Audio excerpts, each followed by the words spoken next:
IVF સિવાય pregnancy માટે બીજા કઈ રીતે પ્રયત્નો કરી શકાય? જો પ્રેગ્નન્સી ના રહેતી હોવાનો મતલબ એ નથી કે દરેક કેસની અંદર ફક્ત આઈવીએફ જ કરવું. શરૂઆતમાં ઘણા બધા ઓપ્શન્સ છે જે તમે જાતે પ્રયત્ન કરી શકો. પહેલું છે નેચરલ કન્સેપ્શન્સ.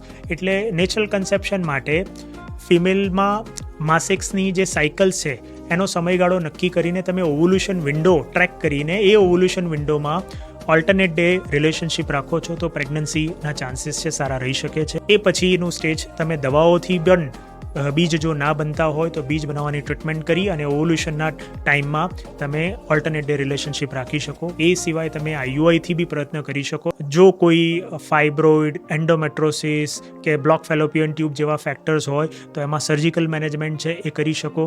અને ઘણીવાર હોર્મોનલ ઇમ્બેલેન્સ ડિસઓર્ડર હોય, પીસીઓડી છે, થાઇરોઇડ છે, તો એની પ્રોપર મેડિકલ મેનેજમેન્ટ કરીને પણ તમે પ્રેગ્નન્સીના ચાન્સીસ વધારી શકો. તમારું લાઇફસ્ટાઇલનું પણ મોડિફિકેશન કરી શકો. જ્યારે આ બધા પ્રયત્નો તમારા સફળ ના જાય તો પછી તમે ઇવન એડવાન્સ ટ્રીટમેન્ટ આઈવીએફ માટે પણ વિચારી શકો.